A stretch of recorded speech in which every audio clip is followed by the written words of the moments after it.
Karthi Deepa serial மே 5 நாளைக்கான எபிசோடுக்கான ஒரு promo தாங்க இந்த வீடியோவில் நம்ம இன்றைக்கி பார்க்க போகிறோம். எபிசோடை ஸ்டார்ட் பண்ணுறதுக்கு முன்னாடி இந்த வீடியோவை மறக்காமல் லைக் பண்ணிக்கோங்க. உங்களுடைய ஒவ்வொரு லைக்ஸும் அடுத்த வீடியோ போடுறதுக்கு எங்களுக்கு கொஞ்சம் இன்ட்ரெஸ்டிங்காகவும் மோட்டிவேஷனாகவும் இருக்கும். எபிசோட் எப்படி ஸ்டார்ட் ஆகுதுன்னா பார்த்துக்கோங்க. நம்ம கார்த்தி ரம்யாவோட கம்பெனிக்கு ஒர்க் பண்ண போகிறாரு.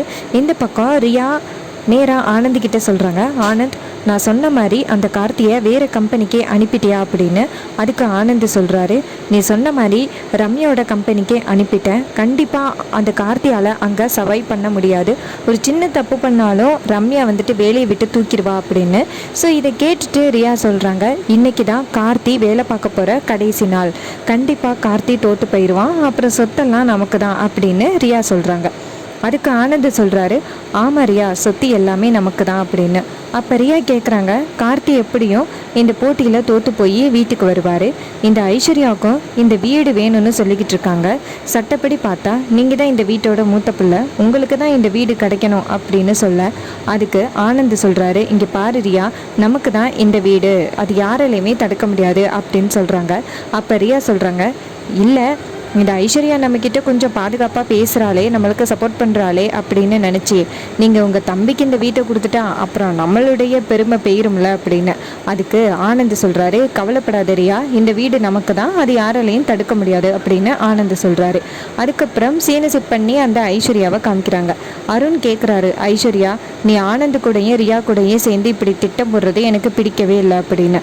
அதுக்கு ஐஸ்வர்யா சொல்கிறாங்க, இங்கே பாருங்க அருண், நீங்கள் வேணும்னா சொத்து வேணாம் அப்படின்னு பல்ல கடிச்சிக்கிட்டு இருக்கலாம், ஆனால் எனக்கு சொத்து தான் முக்கியம். எங்கள் அம்மா இந்த வீட்டுக்கு என்னை எதுக்கு அனுப்புனாங்க? சொத்தை நம்பி தான் அனுப்புனாங்க. அதனால் நான் கண்டிப்பாக இந்த வீட்டில் அனுபவித்து தான் போவேன். இந்த வீடு எனக்கு கண்டிப்பாக வேணும் அப்படின்னு சொல்ல, உடனே அருண் சொல்கிறாரு, வீடு வேணும்னா நீ எங்கள் அம்மா கிட்ட சொல்லி இந்த வீட்டை மட்டும் என் பேருக்கு எழுதி வைங்க அப்படின்னு கேட்டுக்கலாம். ஆனால் நீ தேவையில்லாமல் நீ கார்த்தியை வந்துட்டு ரொம்ப கொடுமைப்படுத்துகிற அப்படின்னு.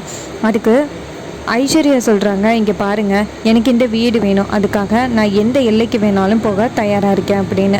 இது கேட்டுட்டு அருண் டென்ஷன் ஆகுறாரு. அருண் சொல்கிறாரு, உங்ககிட்ட இதுக்கு மேலே ஒன்றுத்தையுமே பேச முடியாது, தயவு செஞ்சு போயிரு அப்படின்னு சொல்லிட்டு டென்ஷன் ஆகி அந்த இடத்துலேருந்து போகிறாரு. அதுக்கப்புறமா நம்ம கார்த்தியை காமிக்கிறாங்க. கார்த்தி நேராக ஒர்க் பண்ணுறதுக்காக அந்த கம்பெனிக்கு போகிறாங்க. அந்த கம்பெனியில் என்ன நடக்குதுன்னா, ரம்யா வந்துட்டு புதுசாக யார் வேலைக்கு சேர்ந்துருக்காங்களோ அவங்கள கூப்பிட்டுக்கிட்டு இருக்காங்க. அப்போ ரம்யா கேட்குறாங்க, இது யார் அப்படின்னு. அதுக்கு மேனேஜர் சொல்கிறாரு, மேடம் இவங்க தான் கார்த்தி, அந்த ஆனந்த் சார் அனுப்புனாரே அவர் தான் அப்படின்னு. அப்போ ரம்யா சொல்கிறாங்க, யார் அனுப்புனான்னா யாரோட தம்பியாக இருந்தானே, இங்கே வேலை பார்க்குறவங்க ஒழுங்காக வேலை பார்க்கணும், அப்படி பார்க்கலைன்னா நான் ஃபயர் பண்ணிட்டு போயிட்டே இருப்பேன் அப்படின்னு. அப்போ மேனேஜர் சொல்கிறாரு, சரிங்க மேடம், இவருக்கு என்ன வேலை கொடுக்கலான்னு சொல்லுங்கள் அப்படின்னு. அப்போ ரம்யா சொல்கிறாங்க, இங்கே ஒரு செக்யூரிட்டி வேலை இருக்குது, அதை கொடுத்துடலாமே அப்படின்னு. அப்போ நம்ம கார்த்தி சொல்கிறாரு, மேடம் நான் வந்துட்டு இன்ஜினியரிங் படிச்சிருக்கேன், அதுக்கு தக்கன நீங்கள் வேலைக்கு கொடுக்கணும், அதை விட்டுட்டு என்னை செக்யூரிட்டியில் போடுறது இது நியாயம் இல்லை அப்படின்னு. அதுக்கு அந்த ரம்யா சொல்கிறாங்க, இங்கே பாரு, இங்கே வேலைக்கு தான் வந்திருக்க, நான் சொல்கிற வேலையை தான் நீ செய்யணும் அப்படின்னு. அதுக்கு கார்த்தி சொல்கிறாரு, இல்லை மேடம் நீங்கள் நியாயமாக வேலை கொடுக்கல, அதனால் நான் ஒத்துக்க மாட்டேன் அப்படின்னு சொல்ல, உடனே ரம்யா சொல்கிறாங்க, இங்கே பாரு, நான் கொடுக்குற வேலையை மட்டும்தான் நீ பார்க்கணும் அப்படின்னு சொல்ல, நம்ம கார்த்தி சொல்கிறாரு, சரி மேடம் செக்யூரிட்டி வேலை தானே பார்க்கணும், சரி பார்க்குறேன் அப்படின்னு சொல்லிட்டு செக்யூரிட்டி வேலை பார்க்குறேன்னு ஒத்துக்குறாங்க. இன்னொரு பக்கம் அந்த ரம்யா சொல்கிறாங்க மேனேஜர்கிட்ட, இங்கே பாருங்கள் மேனேஜர், இந்த கார்த்தியை வந்து இங்கே எதுக்கு அனுப்பியிருக்காங்கன்னா, கார்த்தி நம்ம கொடுக்குற டார்ச்சரில் இந்த கம்பெனியை விட்டு ஓடணும்னு சொல்லி தான் ஆனந்த் அனுப்பியிருக்காரு. ஸோ கார்த்தியை நீங்கள் எப்படியெல்லாம் டார்ச்சர் பண்ணணும்னு நினைக்கிறீங்களோ அப்படி டார்ச்சர் பண்ணுங்க அப்படின்னு. இது கேட்டுட்டு மேனேஜரும், சரிங்க மேடம் நாங்கள் பார்த்துக்குறோம், ஏதோ பெரிய வீட்டு பையன்னு கேள்விப்பட்டமே அப்படின்னு. அதுக்கு ரம்யா சொல்கிறாங்க, பெரிய வீட்டு பையன்னா அவனை தொடக்கூடாதா, இங்கே பாருங்கள் அவனை படுத்துகிற பாடில் அவன் இந்த கம்பெனியை விட்டே ஓடணும் அப்படின்னு. இதை கேட்டுட்டு மேனேஜரும், சரிங்க மேடம் நாங்கள் பார்த்துக்குறோம் அப்படின்னு சொல்கிறாங்க. அதுக்கப்புறமா சீனை செட் பண்ணி நம்ம தீபாவை காமிக்கிறாங்க. மீனாட்சி தீபா கிட்ட சொல்கிறாங்க, தீபா இதுக்கு 4 பேர் சேர்ந்து தான் ஏதோ திட்டம் போட்டு கார்த்தியை அந்த கம்பெனிக்கு அனுப்பியிருக்காங்க. அந்த பொம்பளை யார் தெரியுமா, அந்த ரம்யா இருக்கால, அவள் வந்து ஆனந்தோட பெஸ்ட் ஃப்ரெண்டு. ஆனந்த் எப்படி விஷமோ அதே மாதிரி இந்த ரம்யாவும் சரியான விஷம். ரம்யா யாருக்குமே பாரபட்சம் பார்க்க மாட்டா, எல்லாருக்குமே எடுத்ததோட தண்டனை, எடுத்ததோட வேலையை விட்டு தூக்குறது அப்படி தான் பண்ணுவா. அதை நம்பி தான் இந்த ஆனந்த் வந்து கார்த்தியை அந்த கம்பெனிக்கு அனுப்பியிருக்கான். எப்படியும் கார்த்தி இன்னைக்கு வேலையில் தோற்று போயிடுவார், அதை வச்சு இந்த சொத்தெல்லாம் பிரிக்கலாம் அப்படின்னு தான் அந்த ரியா கூட்டம் சேர்ந்து திட்டம் போட்டிருக்கு அப்படின்னு. அதுக்கு தீபா சொல்கிறாங்க, சின்னக்கா இப்போ சொல்கிறீங்க, இதை நீங்கள் முன்னாடியே சொல்லியிருந்தா நான் அத்தைக்கிட்ட சொல்லி நான் ஏதாவது பண்ணியிருப்பேன் அப்படின்னு. அதுக்கு மீனாட்சி சொல்கிறாங்க, இங்கே பாரு தீபா, கார்த்திக் கண்டிப்பாக அந்த வேலையை தவிடுபொடி ஆக்கிட்டு வந்துடுவாருன்னு எனக்கு நம்பிக்கை இருக்குது, நீ எதுக்கும் கவலைப்படாத அப்படின்னு. தீபாவும் சரிக்கா, இருந்தாலும் எனக்கு கொஞ்சம் பயமாக இருக்குது, கார்த்தி சார் ரொம்ப பாவம் அப்படின்னு. அதுக்கு மீனாட்சி சொல்கிறாங்க, சரி நீ எப்போ ஆஃப்டர்நூன் சாப்பாடு கொண்டு போவியல்ல, அது மாதிரி சாப்பாடு கொண்டு போ அப்படின்னு. தீபாவும் சரி அப்படின்னு சொல்கிறாங்க. இன்னொரு பக்கம் அந்த ரம்யா நேராக கார்த்திகிட்ட போயிட்டு செக்யூரிட்டி கார்டாக நிற்கிறாருல்ல, அங்கே போயிட்டு இங்கே பாரு, இனிமேல் நீ செக்யூரிட்டி வேலை பார்க்க வேணாம், உள்ளார ஒரு வேலை இருக்குது, அதை வந்து முடிச்சு கொடுத்துருப்போம் அப்படின்னு சொல்லிட்டு ரம்யா கார்த்தியை கூட்டிகிட்டு போயிட்டு அங்கே உள்ள மெக்கானிக் ஒர்க்கை பார்க்க வைக்கிறாங்க. கார்த்தியும் பார்க்குறாரு.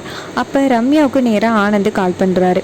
அப்போ ஆனந்த் கேட்குறாரு, என்ன ரம்யா, கார்த்தியை நல்லா வேலை பார்க்குறானா அப்படின்னு. அதுக்கு ரம்யா சொல்கிறாங்க, அதெல்லாம் நல்லா வேலை பார்க்குறான், எவ்வளோ டார்ச்சர் கொடுத்தாலும் அப்படியே அசால்ட்டாக வேலையை முடிச்சிட்றானே அப்படின்னு. அதுக்கு ஆனந்த் சொல்கிறாரு, அவன் பார்க்க தான் அப்படி எல்லா வேலையும் பயங்கரமாக முடிச்சிருவான் அப்படின்னு. இது கேட்டுட்டு ரம்யா சொல்கிறாங்க, எத்தனை நாள் என்கிட்டேருந்து தப்பிக்கிறான்னு நானும் பார்த்துறேன் அப்படின்னு.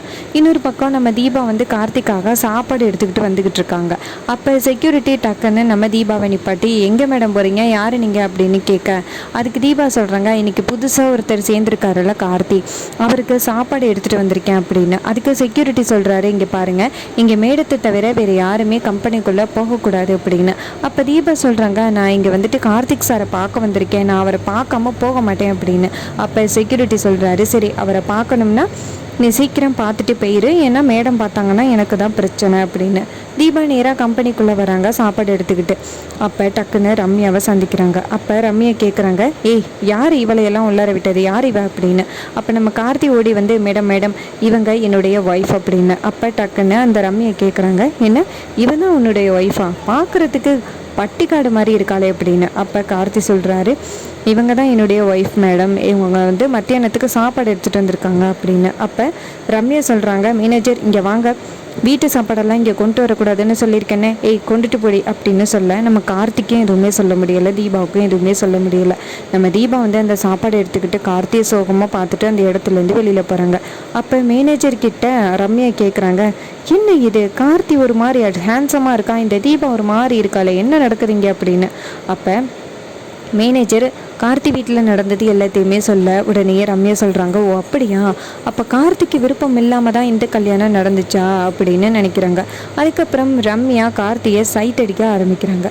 கார்த்தியோட நேர்மையான தனமும் கார்த்தி வேலை பார்க்குற விதமும் கார்த்தி பணக்கார தன்மையும் நம்ம ரம்யாவுக்கு ரொம்பவே பிடிச்சி போயிட்டு, இத்தனை வருஷமாக கல்யாணமே வேணான்னு சொல்லிக்கிட்டு இருந்தவங்க கார்த்தி மேலே காதல் வசப்பட ஆரம்பிச்சிட்டாங்க. அப்கமிங் எபிசோடு செம்ம இன்ட்ரெஸ்டிங்காக இருக்க போகுது.